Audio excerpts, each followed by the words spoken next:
En este tema hacemos un poco de recapitulación. Hemos dicho la filosofía medieval. Bueno, hay que ver en lo que es. Hemos dicho, no es simplemente un periodo de tiempo. Claro, son 1500 años, ¿verdad? Desde el siglo II, III hasta el siglo XVI. Sino que es la irrupción y la madurez del pensamiento cristiano, filosófico, con una base grande en la filosofía griega y al mismo tiempo con una gran transformación, con procesos que se han dado de una manera paralela, pero mucho más pequeña, ¿verdad?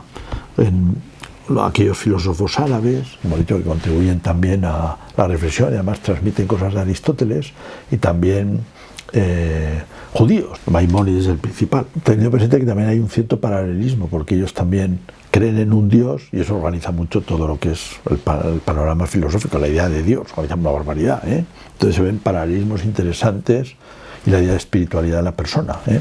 Paralelismos interesantes entre los desarrollos que hacen los cristianos, los teólogos cristianos y filósofos, y los que tienen ellos, que además, vamos, comunican, piensan, aunque luego el Islam en general es reacio a la reflexión teológica, vamos a decir. Entonces, más bien estos son personajes un poquito apartados, un poquito heréticos incluso, ¿no? Han contribuido, por eso merece la pena el mencionarlos. Bueno, la base del pensamiento de la Edad Media está concentrada de una manera especial en sus maestros. O sea, esto pasa siempre, porque un maestro es como una cima en la cual se acumula mucho. Y no da lo mismo ver una personalidad de segunda fila, aunque se pone a aprender cosas siempre. Quiero decir que a veces en esta historia que hemos hecho la hemos centrado mucho en tres personajes. En definitiva, San Agustín, Santo Tomás, San Buenaventura, y una breve mención de Ockham por la problemática de los nominalistas, que digamos simplemente hemos dejado un poquito apuntada. Pero es que es así. O sea, cada uno de ellos ciertamente tiene detrás un montón de gente, ¿verdad? Y bueno, y de alguna manera los resume, los eleva, ¿verdad? Pero en la vida intelectual nos apoyamos muchísimo en los maestros, que compendian. A veces puede haber aspectos que no lo hayan tratado y otros lo hayan tratado, aspectos felices, pero claro, se compendia ahí. Desde el punto de vista, una historia hecha desde una mentalidad de aprender a pensar, es distinto de una mentalidad, diríamos, más estrictamente histórica, escrupulosa, que no quiere que se le escape nada de personajes que hay que mencionar. Pero claro, eso mismo, cuando se trata de pensar, impide un poco la cantidad de cosas variadas y puede dar incluso la sensación que la filosofía es una colección de cosas, pues, de gente dispersa, y en definitiva que no hay manera de darle a aquello una unidad por ningún sitio, ¿no?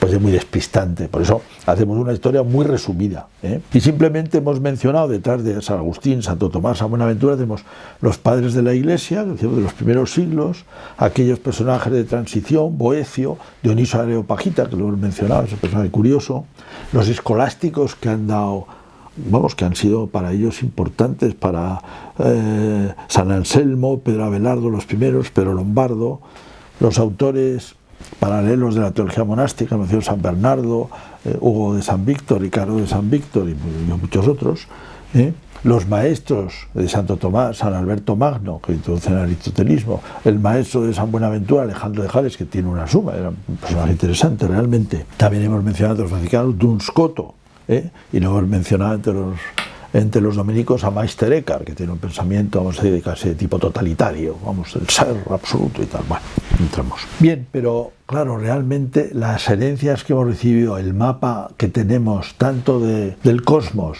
como de la persona, lo recibimos fundamentalmente de estos maestros. Hay que recordar, ahora lo estaba mencionando casi sin querer, cómo la filosofía tiene de entrada tres grandes temas, a los que se le añaden algunos. Uno, hemos dicho, la visión del mundo. ¿Cómo es el mundo? Y como un capítulo que puede ir aquí o detrás, cómo es el ser humano, por dentro. Esto es la cosmología o física, en el sentido aristotélico, física quiere decir la naturaleza. En su origen, physis, naturaleza. Hoy física se ha restringido el sentido, pero física, en Aristóteles, la naturaleza, lo natural, todas las cosas. Un capítulo aparte merecería el ser humano por dentro, o en general los seres vivos, de ánima. Decimos, el de ánima de Aristóteles, alma, que es la vitalidad. Que hay que tener mucho cuidado porque las palabras, digamos, se deforman. Entonces, cuando la antigüedad habla de alma, hoy podríamos decir, traduciéndolo lo hemos hecho, en palabras modernas, es toda la programación de un ser vivo. Hoy solo sabemos lo que es la programación de un ordenador, pero tú ves la cantidad de programación que tiene un ser vivo metido dentro, la cantidad de programas, y además constituyen una unidad. O sea, asombroso, ¿no? Todos esos programas fantásticos de la vida, que se reproduce, que tiene metabolismo, que bueno, programas increíbles, ¿no? Están ahí, claro que están ahí, es pura materia, bueno, llena de programas, ¿eh?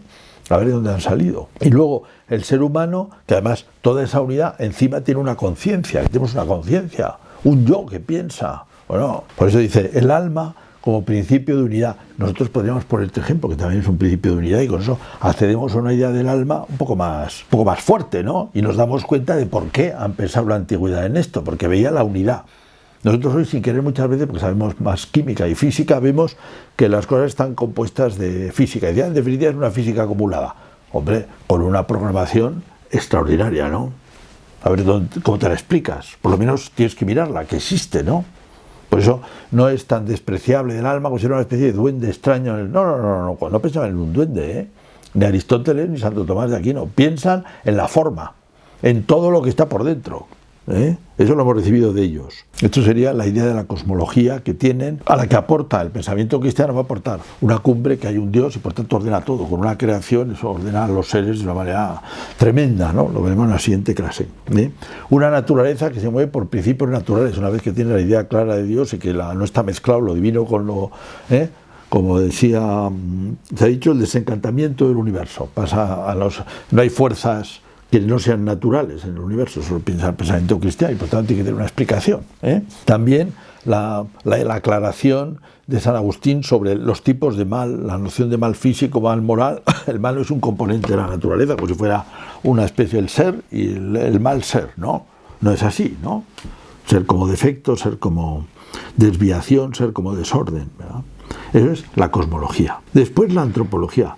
Hemos recibido muchísimo de la filosofía medieval, especialmente, por hemos dicho, San Agustín, todo el análisis de la libertad, del amor, y Santo Tomás de Aquino, bueno, que hace una espectacular descripción de la interioridad humana. Eso no hay otra.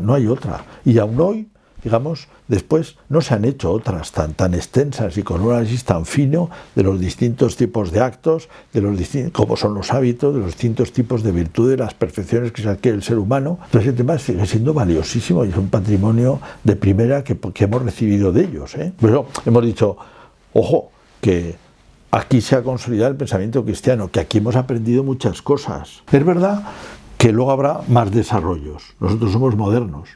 Después del mundo medieval ha habido, por ejemplo, un desarrollo político espectacular en la filosofía moderna, que, bueno, como son los estados, que hay también mucho pensamiento, que digamos, hay también pensamiento cristiano, nos ha ayudado a ver más cosas, ¿no? Con una cosa parecida, como hicieron los autores medievales con Platón o con Aristóteles, los cristianos participando en este mundo, pues también tienen una idea impregnada de cristianismo, pero sin deformar la razón, pero con una intuición cristiana también, por ejemplo, de la economía, que es justo, que no es justo, también te ayuda a ver cómo tiene que ser la economía y cómo funciona la política, el desarrollo de los derechos humanos. Todas estas cosas, diríamos, son una nueva relación que ha habido después y crecimiento del pensamiento cristiano también en diálogo con una sociedad posterior a la sociedad medieval, ¿verdad? O también, digamos, el pensamiento ecológico. Esto no podían imaginar nada.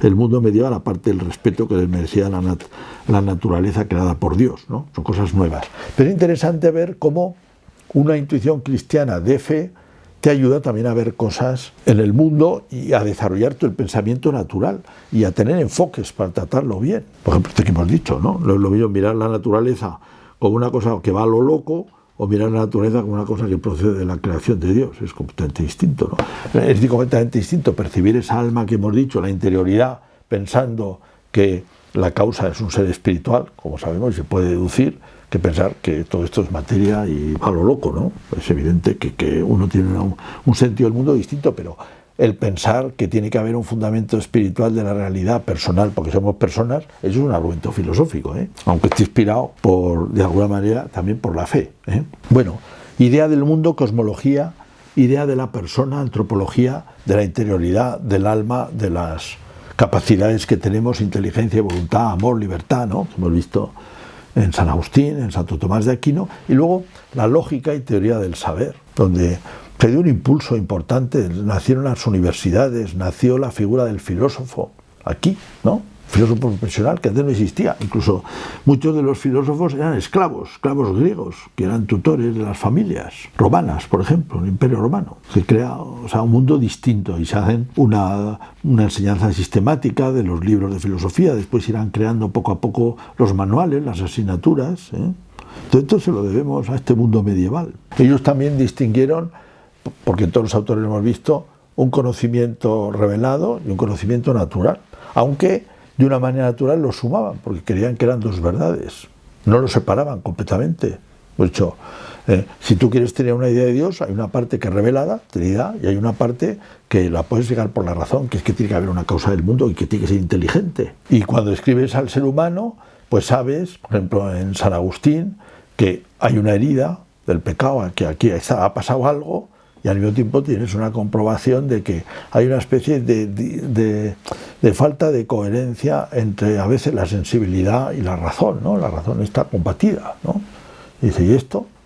Bueno, la fe te da una iluminación. Incluso el mundo griego antiguo pensaba que ahí combatían los dioses, ¿no? O el mundo dualista, dice, el bien y el mal que combaten cada uno. Bueno, también un poco esa combinación de fe y razón te ha ayudado a ver muchas cosas, al mismo tiempo que los autores medievales eran perfectamente conscientes de que hay una distinción, pero pensaban que eran conocimientos válidos y al contemplar el mundo lo sumaban. Todo esto son temas y problemas de la filosofía medieval, y hemos dejado para el final un poco, digamos, ahí también, que lo podemos recoger ahora, todo ese tema hasta la lógica de teoría del conocimiento, que es, bueno, cómo están las formas en la realidad como las conocemos nosotros, que también afecta a lo que es el hilemorfismo de Aristóteles, que sigue teniendo una validez cuando contemplamos la naturaleza. O sea, todo esto es perfectamente actual. Tiene cosas posteriores, lo hemos dicho, avances posteriores. Bueno, y en nuestro mundo también tenemos algo que decir y que pensar con nuestros contemporáneos, pero hemos recibido un gran legado que nos aclara muchísimas cosas y hay que agradecerlo.